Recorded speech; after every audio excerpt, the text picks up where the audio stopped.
happening at the Motocross of Nations, where if you're going to Matterley, you'll get to see Nixon Coppins race around there with basically 39 other YZ85s. It's all decked out, the same graphics, same kit. A lot of effort goes into it. So Is that championship riding your own bike, or are they provided for that? No, basically you bring your own bike. You get to be selected by a panel each country and based on your results, etc. And then they supply you graphics and kit. And yeah, they'll all be decked out in Alpine Star, Yamaha kit. They get to wear their own, obviously, boots, helmets, gloves, that kind of thing. But it's pretty cool because for the best part, most of the riders all look the same, which is probably a bit of a commentator's nightmare. Yeah, say, if you could make a job any harder, that'd be great. But anyway, Coppins then 5 seconds, or 4 and a bit seconds last time across the line. How are we looking for the last lap ball, Jeff? No sign of it yet. I reckon we've got 2 to go from here. So this is where we saw Coppins just have his moment at the end of this lap last time. And so still 4 and a bit seconds. In fact, it's 4 flat, so Moore has actually got a little bit closer. Yeah, so just looking at the lap times here, so basically his best time, Nixon's best time, has been a 2:9. Oh, we've got to ride it down. That's the 5:78, so that's Leo Wilson. Oh, so Wilson crashes out of 3rd position, and that hands the last place on the box, for at least for this race, to the number 5 of Harley Marjak. Yeah. So lap times, the quickest lap of the race has been set by Nixon Coppins on a 2:19.78, whereas Arthur Moore was a 2:21. But last lap around, Arthur Moore took 2/10 out of Nixon Coppins. So there you go. The gap has come down a little bit. But if you turn those kind of times with 11:35 on the clock, and we've basically got a 14-minute lap race. So do you know what? Maybe it's still 2 to go from here. Well, yeah, it's going to be touch and go whether he gets over the line. I don't think he'll get the 1 lap board next time around either. Or gets hung up behind a back marker there. Got caught behind the 24 of Albie Cowell. Quite smart riding though, because yeah, he hung it up. He didn't just like think, well, I'll just keep on the gas, and he just backed it down enough to get a clear exit out of that corner. He didn't spoil his whole. He didn't race up behind him and have to stand on the brakes. And a lot of the time, this is the kind of etiquette that riders just don't learn. I'm not sure. That might have been grandfather Mike Church down there with the cap on. You see cheering him. I think that is Mike, who's seen it all before. With son Tom, and of course, I haven't forgotten, but of course, they are all related now. Yes, obviously, Josh married Tom Church's sister. Yeah. So this is looking good. Is he going to get it? Well, not the race result. I'm on about the 1 lap board. I don't think he will. I think he'll sneak it over the line. Yeah, he's got a minute to go. It's going to be 2 laps from now. Then still no sign of the 1 lap board for Nixon. I think he's managed to put a little bit more daylight between himself and Arthur Moore, though. I think we're going to be somewhere around 5.5, 6 this time. We'll see. Yeah. Or I could be completely wrong. 5.5, get me. Get on. 5.5 seconds. Yeah, talking in old money there. Oh, yes. But so these two have checked out. Harley Marjak then not having as good a run as he would like. Obviously, he was 10 seconds down at the end of the last one. But again, I just think he's suffered from not great starts, and he's just had to battle his way through. It's quite a big kid as well. Obviously, he's coming off a real successful year last year on the 65s. So it's his first year in the small wheels. But it is for most of these guys, you know. Well, Arthur Moore is into his 2nd year, certainly, in the small wheel. I did get to talk to Harley's dad in the pits earlier on. He was trying to sort some times out and bits and bobs, and obviously recognise you from other races that I've done. And he was just saying that obviously I think it's his first year in the class, and he is growing. And whether they go big wheel or whether he stays small wheel really depends on what his growth. Looking at him, I think he's shot. He was big on a 65. I think the best thing they could probably do, although he find the competition harder, is he's quite a tall lad. So I think we'll see him next year, Harley, probably on the big wheel. But again, there's always the danger that although he's growing, sometimes physical strength doesn't come with growing in size. No, exactly. They don't come at the same time. And we've seen lots of riders where you sometimes feel that it's a really difficult decision between giving them another year on a small wheel and letting them be the master of the class than moving them up onto a big wheel and having to race against, even though they're a big kid themselves, they're going against much bigger riders. I think with the 85s, it's a little bit easier to make the transition because it's not the bike weight is effectively the same, obviously, and sometimes the bigger wheels just do actually help quite a lot over some of the braking bumps and whatever, just make it a little bit easier to ride. So it's not like stepping up from a 125 to a heavier 250 and the different power range and all that kind of stuff. But Nixon had a little wobble there coming out of the sand pit. Just about pulled it back in line, but this is the problem. You know, he's got to concentrate here, and he's got to forget about what happened in the first moto. There's the 1 lap board out now then. So race leader, there it is. So Moore across the line in second, and the gap now just under 5 seconds. So it's half a second swing, not really going to be enough. It's going to take a big mistake from Nixon Coppins to give Arthur Moore a shot. Third place then yet to come across the line is Harvey Marjak, and it's the 311 of Archie Butterfield. He's having a decent run in fourth. He inherited that with the tip-off of the 578 of Leo Wilson. And then the 48 of Henry Lewis. He originally was up there in third. He's just... I think he's just got overhauled by guys that have got a better lap time than him, Jeff. And the rest of the top 10, then Ethan Gawley there in 7th, Arthur King on the 12 in 8th, Finley Cookson 9th on the 194, and 10th the 454 of James McCann.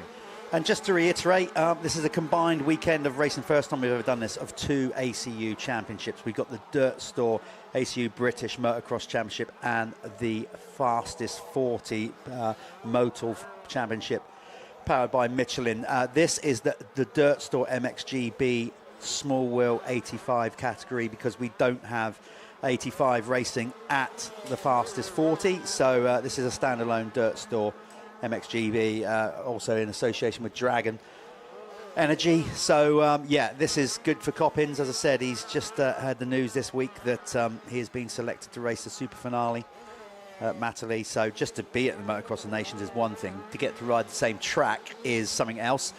So if he can keep it on the island, keep it on track, I'm going to be going over and chatting to him. I spoke to, obviously, Arthur in the first moto. He took that, and as we said, this tees it up lovely for the final race of the day. As a commentator, it's perfect. We know we get to know everybody across the course of the sport, and I always say it's no favourites, but what I want to happen, I want the bloke in second to pass the bloke in the lead, and then I want the bloke in second to pass him back. You just want battles, and obviously going down to the third race, that will be excellent. So Nixon then across the tabletop for the final time and under the bridge. And this is where he had that moment in the last race, but he's safely through there, and he will come down to take a race victory past the Bibendum Michelin man. Takes the checkered flag from Rab, our finisher. Arthur Moore then, the timing will show that he's going to come across the line 6.5 seconds adrift, but he kept Nixon Coppins honest for the whole of that race, with a gap at around 4 seconds for pretty much half the race distance. We look for Harley Marjak on the number 5 then. He's going to be the next rider through. And that's the 37. That is one of our lap riders. This is Marjak coming through. So Marjak then will take third. And then we will be looking for... Now, Wilson showed us getting back up to 4th on the last one, because Butterfield had managed to make the pass. But it looks like Wilson had managed to get back up, and he's going to come across the line in 4th. So that's a good recovery ride for Leo Wilson on the 578. And then it's going to be Archie Butterfield, the 311. Oh, he comes straight across, blown over the berm. Oh, we've got some changes. Butterfield has gone missing, so Butterfield ends up 7th. So it's Ethan Gawley that comes across the line in 5th on the number 70. So Gawley made up a ton of places on that final lap. He managed to hold off Finley Cookson, and both of those guys managing to demote the 311 of Archie Butterfield, who had an absolute mare of a final lap. I can only assume that he fell or had an issue somewhere. So he ended up 7th. The 48th of Henry Lewis in 8th. 9th place, number 12, Arthur King. And 10th, where he spent most of the race, was the 454 of James McCann. So our checkered flag out there, Michelin sponsorship there. We are going to take a quick advert, and then we will be back with Jeff in Victory Lane.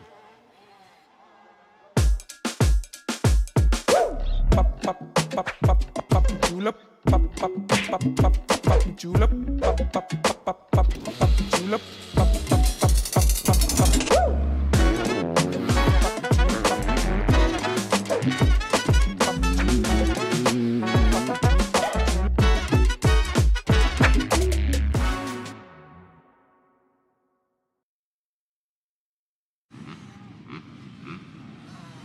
Okay, we're down here in the winner's circle with the Dirt Store MXGB small wheel winner for race 2. Nixon, you had it all going on in the first race. Let's just quickly recap to that.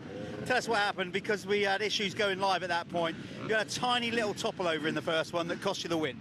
Yeah, I just had a silly top over on the second to last lap and just cost me the win, but got it done in this one, so that was good. Yeah, you came out swinging in this one. Look, obviously this is going to be a close run thing between, it's good battling between you and Arthur. Now it's going to come down to the final race. You're both tied on points, but that would obviously give you a lot of confidence. Ripper of a whole shot as well.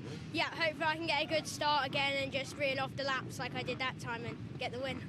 Of course, this is not the first time a Coppins has won round Hawkstone. Dad's got a load of advice. I know he's not here the weekend, but do you speak to him about each track you come to and get some feedback from all the times he used to race here?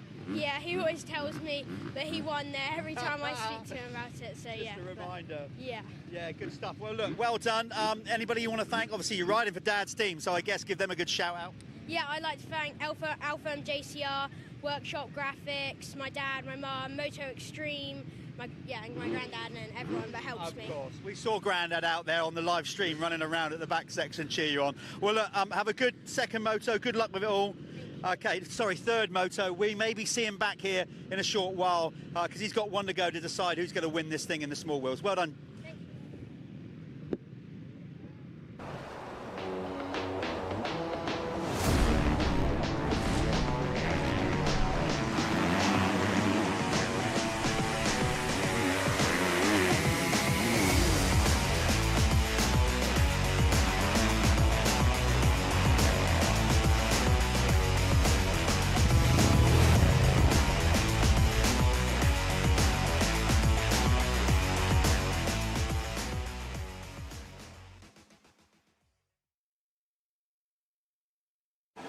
So back then, live here at Hawkstone Park, first day of our double header action from the Fastest 40,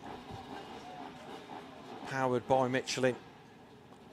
On the line then is our RFX Clubman MX2 Race 2, which the first race we saw a victory for the number 90 of Alex Hamer, but not without its problems. He did take a little bit of a tip off and nearly handed the victory to the 85 of Dan Ashmore, but he held on to take victory. As we look at the riders then, 771 in there, Toby Lightbound, 62, James Hargreaves, and then interesting to see we've got the 999 in there. That's Connor Challoner. He's on the 250 Yamaha. He went missing on early doors in that one.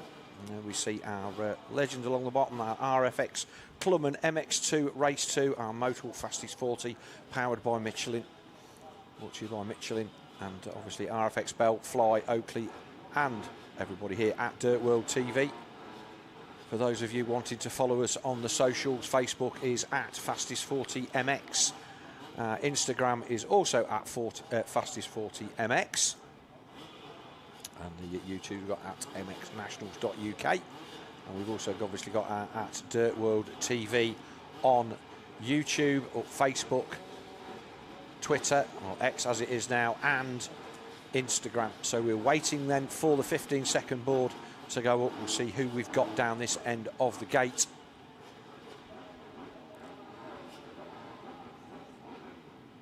Is that the 05 there?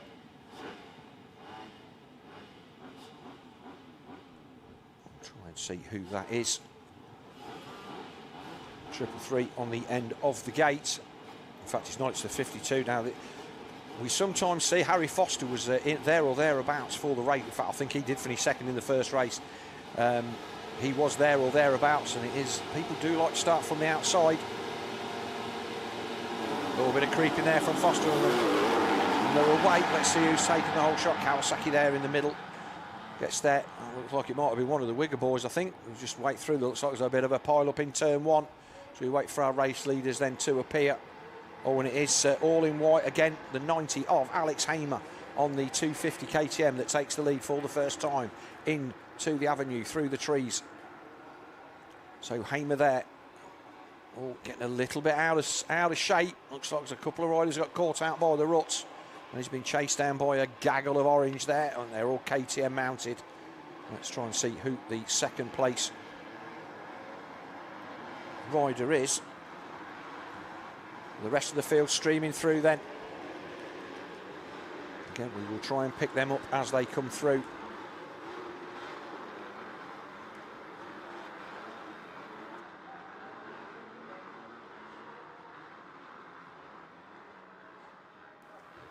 Race leader then into the sandpit, and it is still the number 90 of Hamer, but it's the 85 then, our fastest qualifier, of Daniel Ashmore.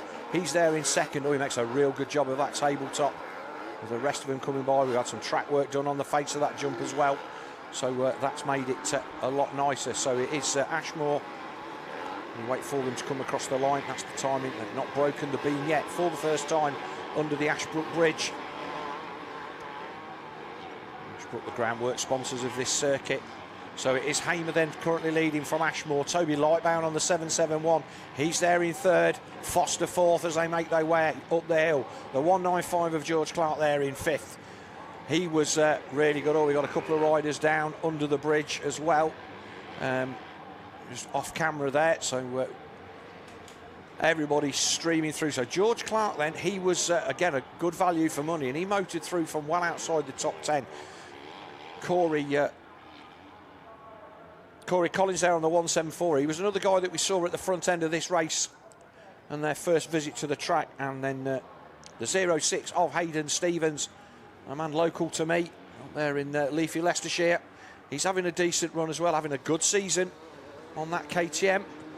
But our RFX Clubman race then being led out, Jeff, by the usual suspects. It is Alex Hamer that is currently out there at the front. Second place then Dan Ashmore. Yeah, Hamer, he was happy with that first one. He obviously not so much that mistake that he made that cost him, put him out rhythm for a little while there, but he got it back. He's doing it in style. There's still something for me sort of cool about wearing all white kit. I think that goes back to the days when the Yamaha Rinaldi team all rocked out in all white in the early 90s. It's like just a cool look, and it certainly helps us spot him on track. It does. Anything like that, my parents were always like, plain helmet, plain white, plain red, stand out a mile away. Yeah. And it's just easy. But from he took the whole shot, and I could see it was him straight away. Didn't even have to look at the number. Yeah. But once, obviously, a couple of races in, you get to recognise all these guys. And of course, when they change kit between races, that's great as well. But with so many different, I think the word they use these days is colourways. Colourways, that's how they say it. These guys, and to be fair, one of the things that you do learn fairly straight on is when you take a set of kit, you wear it for a race, and you take it off and you put on a fresh set. 3 sets of kit will last you a long time, but if you've got one set that you wear all day, every day, 2 meters, it's dead. Yeah. So we have to get used to that. So there's the 52. So that was Foster, and he started right on the far end of the gate, and he figured in that last race, but he's nowhere near the front this time. No, he's got to work from the back again. Oh, we got a faller in the. What was that 448? I just caught that. Was it 448? 448 or 449, and I can't see that on my rod at 448. That's short. Sam Menzies. So Sam, yeah. So he's gone down in the sandpit, but race leader then up the hill, and Ashmore is there or thereabouts. Toby Lightbound having a great ride in third as well. Yeah. You'll see Sam, there he goes, see Sam Menzies with the red arrows falling down the leaderboard as he's lying on the ground in the sandpit. Hope he's okay, nothing too bad. I was just, took a little while to get back in there, Phil. I was just chatting to Nixon there about a few things, and he was happy to get that one. He's all supercharged to try and get it done in the last small wheel race later on today. So you can see the track is even with the rain and the watering that we've done, it's really dry. It's not deep Hawkstone, very much like we saw at Lommel last week. It's very dry on the surface. Lightbound still holding on there to third. Well, of course, we're back here because effectively we were going to be running earlier on in the year, but we had to postpone the event because there was effectively a river running down the hill in behind the finish line here into the paddock. Yes, Paul Irwin took some, picture. he took some video of it, and that was, what was that, less than 48 hours before we were scheduled to run. So the fastest 40 decided, do you know, that was border. That was a tyre width of going down. That was no skill involved there. That was literally, that was just pure luck. And he did really, really well to hang on to that. Yeah. And our race leader now has suddenly got some attention because the gap that he had is starting to evaporate. Yeah, this will push him along. As we said, Alex was he was breathing a little bit heavily when he came in from the first race. He said, you know, that was hard work, and then the little stall, when he stalled it, took it the kind of just momentum out. But he is definitely under more pressure in this one. So Ashmore then, he was the fastest rider in practice. Still got Menzies down there. Yeah, no, I hope that's nothing bad. The first he was walking wounded. He Okay. managed to get himself off the track, so I think that he's obviously had a knock, but nothing hopefully too serious that will mean that we need to do any more than control that with local yellers. Right now, Alex is riding smart in the fact that, listen, he might not be riding the quickest line, but he's riding a lot of inside lines. So at least what that gives you the advantage, if it does come to it, is if the rider behind you catches up and tries to go around the outside, you've always potentially got the option just to come off your line and just ride straight into theirs and block past them. At least he's got that going on. But he's not necessarily riding the quickest lines right now, and that is maybe why he is being closed down here at the front of the field. It looks like it's shaping up to be a three-way battle in this one now, Phil, I think. Yeah, so Corey Collins then, he's the fastest man on track at the moment, with the purple number there telling us that that's the case. Also means I can't read it at this distance, but he's closing in at a rate of knots on those leading two, and we've also got a new fourth place man as well, because George Clark on the 195 has also made a pass on Toby Lightbound. So Toby dropped from third to fifth, but to be fair to Toby, I think that anywhere within the top lot 7 or 8 for him is a decent ride. So he's just been overhauled by those guys who are making their way to the front. And there's the 195. Now there's Clark, and then we've got the 999 in there as well. So Connor Challoner, he went missing in the first one. He did, yeah. I'm just keeping an eye there on number 60. I'll just go through my screen. Aaron Framingham, he wasn't the quickest in time qualification, but he's won a couple of races this year. So, but I think more openly, I think it was at Landrake, so maybe sand is not such his strong point. But Chase for second. Yeah, it is. Yeah, look at that. And Alex has no idea what's going on behind him, but they are closing in. You would definitely say here that Corey Collins, again, like the first moto actually, is the rider carrying the momentum towards the end of the moto, but he just ran out of steam in the opening moto. So he didn't quite get there soon enough either, did he? But he's definitely, as the purple, as we said with the timing, he's the current quickest rider on track. Not necessarily that last lap around, but he set the quickest lap of the race. Let me just fire up the old smartphone here. That's not that smart anymore. I need to upgrade. Last lap around, yeah, he took 2 seconds, well, just shy of 2 seconds out of Hamer, and a second out of the second place rider Dan Ashmore. So that is why Corey Collins, number 174, is basically pushing these three together. It's all coming together nice and close. All three of them are going to be in the same camera shot as we get down to complete another lap. In fact, he just dropped off a little bit, but he was fast round this bit, round the signal area, around the back of the start, and then he was really quick up the hill as well. So our race leader then all getting the back end dancing from one side to the other. We can see how hard it is there, Phil. Obviously we saw Woodcock wash the rear end and front end simultaneously as he went round there. So that traditionally used to be deep sand and get quite heavy through there, but it's not. It's got quite a hard surface underneath. So the guys have to be careful not to light it up too much. It's so tempting to come off that sweeping corner and get on the gas really early to get a good drive up the hill, but you've got to make sure you keep your wheels in line and don't wash the front or rear end round there. So Toby Lightbound still there holding on to fifth, but this is the battle for the lead in shot now. And again, just a run down to that jump. It just gets a little bit choppy on the entry, and there's a lot of ruts there. It's really easy to end up on the floor. A bit of a, I won't say a mistake there from our race leader, but he just seemed to get a little bit hung up He did. There's a ridge there. We saw Rafe Broadley get hung up on it as well, didn't we, in the amateurs? And of course, they're going from bright light at that point. When they land off that tabletop, they're still in the open part of Hawkstone, and it's sunny out there. And then they go into those dark trees, and it does play havoc with your eyes. So Ashmore then doing his best to try and find a way past our race leader.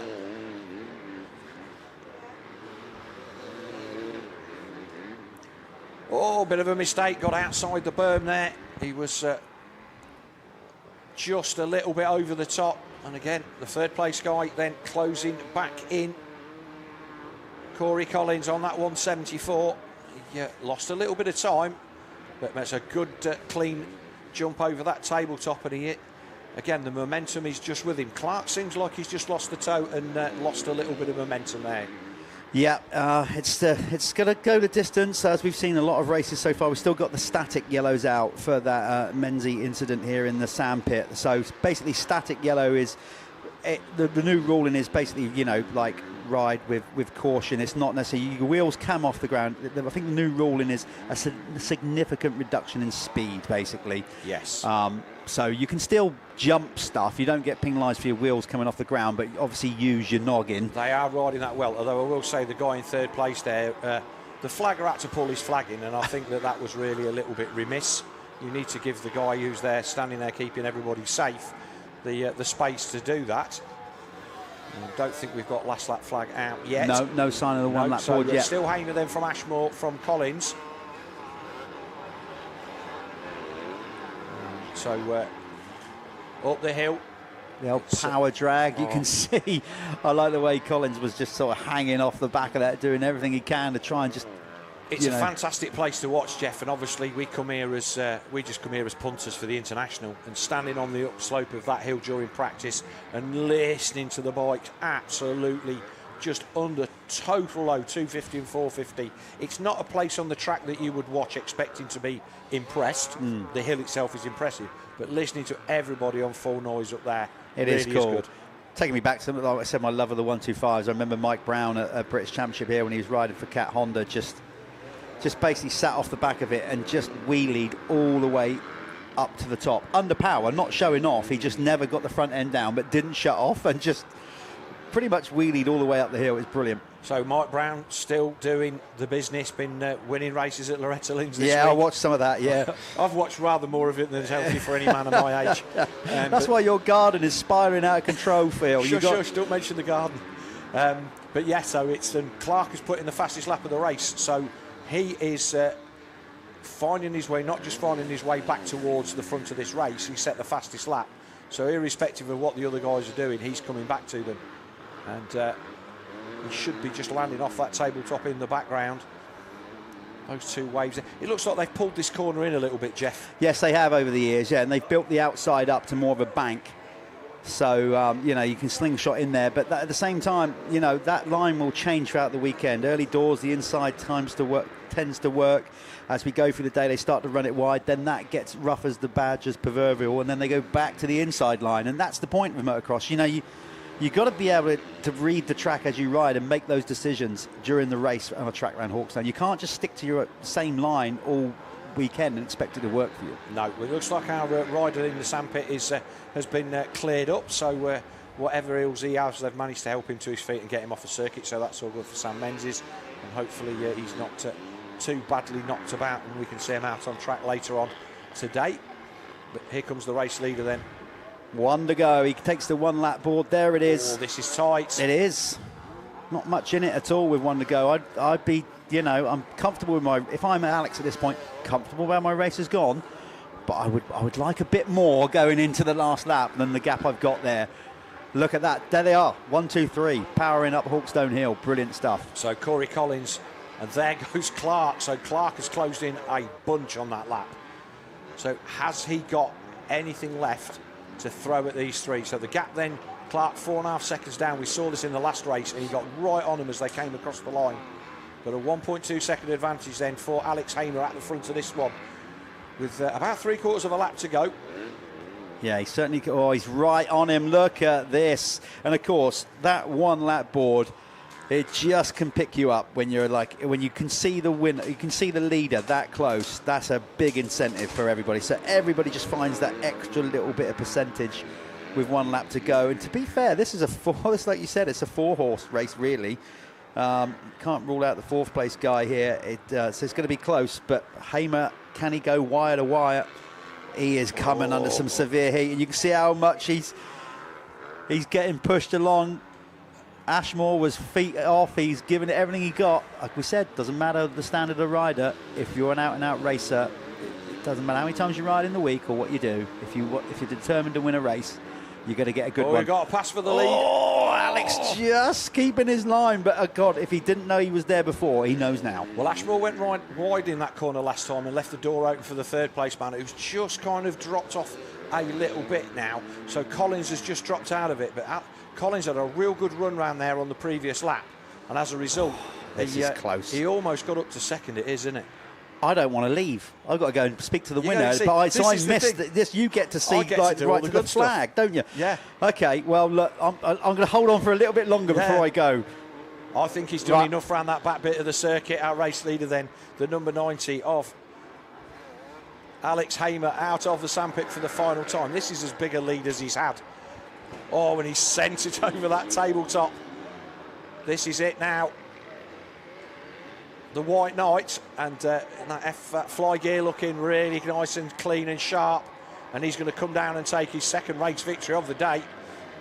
So that's another great victory for Hamer. 2nd place then is going to go to Cashmore, and it looks like Clark got Corey Collins on the line. So that went down to the wire. That was a cracking race again. This Fastest 40 RFX Clubman MX2 Championship then serving up a brilliant race. A race win then for Alex Hamer. Waiting for our graphic to update itself. It seems to have had a bit of a moment as everybody else charges down to the line. The last little bit of effort to try and gain a place.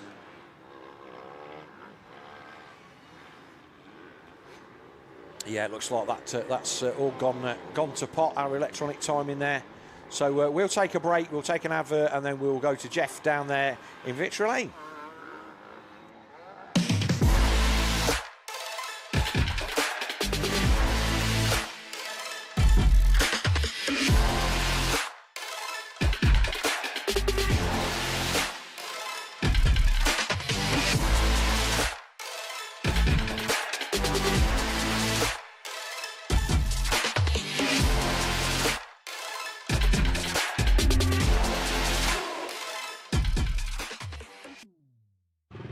Okay, I've said time and time again how motocross is a family sport, and it really is, and this sums it up. Alex has just gone, looking tired, gone for another wire win. Didn't stall it in that one, but my God, you were under pressure all the way to the flag. Yeah, that was a tough one. The track's getting a bit, it's not getting as rough as normal, but it's getting very choppy and technical in places. But yeah, I'm feeling it now. As you said, a special day, family's out, so this is what it's all about, isn't it? Oh, yeah. Definitely. Like, all the family help and whatnot, but I won't be able to do it about this one. Like, all week she's done all the feeds through the night, literally had no sleep so that I can be ready for this weekend, so I wouldn't have been able to do it without you. Does he do his own washing? No. He's got white kit and then he hands that to you at the end of the weekend as well. Come on now, you've got to get with it and start doing your bit. I look after in every other way. Obviously a good time to say anybody you'd like to thank. You've already done it, but obviously the network you have around you must be special to be here. Definitely, it's incredible the people I have around me. So good stuff. Let's go for free. Yeah, see if you can do that. Go and get Young and in the shade. Yeah, sleeping there. So there we go. Great stuff from here, from the Fastest 40 here at Hawkstone. Well done, Alex. He takes another race win. Let's see if he can actually get the job done and go 3 for 3. He's got one more moto to try and win the overall. I'm going to step out to let them have a family photo. We're going to get back to some racing here. See you in a bit. Hey guys, this is Chase Sexton, and this is my signature series air brake MX Goggle. So the first thing for me, I wanted to use North Carolina blue, probably my favorite color, and then having the red in there with the Honda, I just wanted to tie it all together. Put little pieces of my number and stuff like that. Overall, really stoked with how it came out. The guys at Oakley crushed it. Well, I was super picky in the past with how stuff fits my face. When I put the Oakley on, it was automatically super comfortable. You can't go wrong with the air brake. With Oakley, they make the best sunglasses, and that's something that I feel like they really did a good job, is incorporating that into the MX Goggle. It's easier for me to pick out stuff, little edges on the track and stuff like that. Super stoked on it, excited for more in the future. So on the grid then for Oakley MX2 Race 2. Everybody coming to the line. Our first race victor then Adam Paxton on the number 4, who kept it interesting by falling off a couple of laps from home, and as a result got it rather closer than it really needed to be. Harvey Pomfret was in there as well, and Luke Bull, and all of those guys in there. So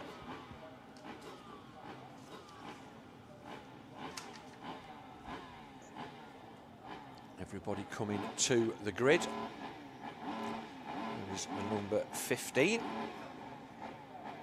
That is Lewis Wigger, and then the 101 next to him, that is Callum Radford. As the gates are closed, and it's always interesting to see where these boys go off the start. Some people favour the middle. We sometimes see at the when it's a heavier day, when it's wetter than it is now, people tend to prefer this end of the gate. Number 44 in there, he's the man on that far outside as they will go into this right-handed first turn. That is the 44 Kawasaki of Josh Marsh. And we look across the gate, this Motul Fastest 40 powered by Michelin, Oakley Clubman MX1 Race 2. Track conditions here absolutely perfect. We've got nice clear conditions, sunny, a little bit of cloud cover to keep the heat down. And we rate then, 15-second board is up. We wait for the gate to drop. So here we go then, Moto 2 for our Oakley MX1 Clubman. There they go, they're away. Great lead from the centre. Was the first race winner, Adam Paxton, on the number 4. He got an absolute stormer of a start in the first one, and we'll see if it's him that leads out for the second time. And no, it is not him. It's 31 is in there. He's there in second, but it looks like, I want to say that might be the 414 Elliot Pugh in the lead, but we'll wait until they come round the corner and we will see as everybody comes round for the first time. It might actually be the 240 of Alex Christopher that leads then. He took the whole shot in that one, and he is the first man round past us in the centre of the circuit.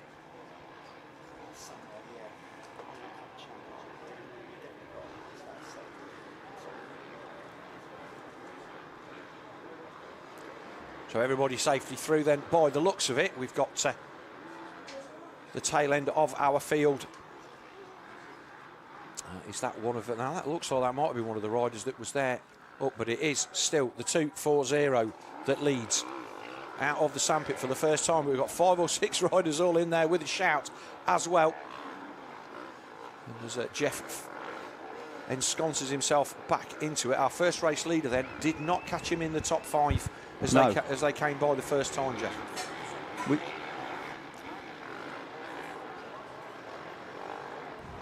Yes, sorry about that. We've got all kinds of things going on. We've got some guests coming in as well. So we'll speak to them in a minute. There is the number 4. He is in there, Jeff. So our first race winner, Paxton, tucked in about 4th position. Well, you know, he's coming as a sort of wild card, really. He's done I don't recall him doing too many rounds, but he kind of entered last minute, and he wasn't any real expectations. Well, that's what he said in the winner's circle, and he came out comfortably winning it, even though he did have a little fall. And we did say we thought he was looking behind. He was actually looking behind to see if he'd seen the one lap board out of the corner of his eye. Right. So that's what it was. That's what he said in the winner's circle interview anyway. Okay, so Charlie West there on the 31 in second, Luke Bull 3rd, Adam Paxton there in 4th, and then 17, our fastest qualifier, the 17 Kawasaki of Harry Fletcher. So he's a lot nearer the front early doors than he was in the first race. Indeed, this is good stuff. We've just been joined in the booth. We're going to get him on in a short while by Greg Hansen, who was out there in the Honda Cup, in the CRF 250R Honda Cup. So, yeah, Greg was out there. Basically, those youngsters, Adam Chatfield, at age 37, youngster getting it done. I did remind him, Greg, that you're nearly twice his age and was out there, because he was on about packing it in, and I said you got years yet. So yeah, we'll have a word with Greg at some point, maybe after this race, and talk about his experiences out there in the Honda Cup. Right now we're 1.5 laps into the Oakley Clubman MX1 race. So it's still Christopher that leads, but he's under pressure then from the 31 of Charlie West. He's got a decent start and he's stuck in there behind him. Not really under pressure from behind, but he's a decent second place. And then the third looks like it is... Those two riders at the back there, Fletcher and Paxton, they're the two I expect. You see them literally go over the tabletop together. They're the two I expect to pull up through, because if you take their pace from the first moto, they definitely had it all the way to the flag. And of course, Paxton won the first race, so they're back there. What are they? They're coming into shot now. 17 and 0-4, yeah, four on the side of his bike. They're the ones that I think are going to push these three riders in front of them along. That's what you're going to see here. Oh, Christopher again a little bit sideways. That wasn't intentional. Yeah, Paxton's worked his way up to third already, so he's made a pass. I'm not sure who it is that dropped. It looked like it was Fletcher that was in behind him, as you said, Jeff. In fact, the Kawasaki's not there. I did not see the Kawi. Let's just have a look as they come through. So that's Ball, isn't it, in third? Then it's Paxton, but Fletcher has gone past Paxton on this lap. There you go. There it is, right on cue. Right, okay. So that was why then. So the camera shot changed, and the Kawasaki then he should come into shot just about now as they make their way up the hill. Again, it should be next Harry Fletcher on a Honda, then Paxton on a Honda. Of course, I'm thinking he's in green, but he's on Honda, isn't he? That's right. There you go. Yes. And then there's our other number 4, hence why we've got 0, 4 and 4, because remember, Paxton is kind of riding as a wild card. So number 4 registered in the series is actually Billy Saunders. Yes, if you could have 2 bikes with the same number on, that would be great. But the joys of lifetime, exactly. That we can separate them out. So our race leader then, Alex Christopher, I won't say he's looking a little bit loose. He's looking a little bit nervous over his shoulder. And is that just to see what lines you can take? No, do you think, or is he just genuinely? It's leading. It's been a while since Alex has led a race, if my memory serves me well. He did a lot of winning when he was, moving when he was in Clubman originally. Then he moved up to amateurs, and it was a bit of a step too far, and he sort of come back down. So since then, he hasn't been leading too many laps, so he's conscious of the riders around him. He'll hear him at this point. I mean, let's be honest, you know, they're close enough to hear them. So he knows he's under pressure. Everybody's got a different way of handling that. You know, some people do like to look around and know what's going on. It's reassuring. Others don't. They'd like to just look forward and keep charging. So I don't think there's no right or wrong. It will be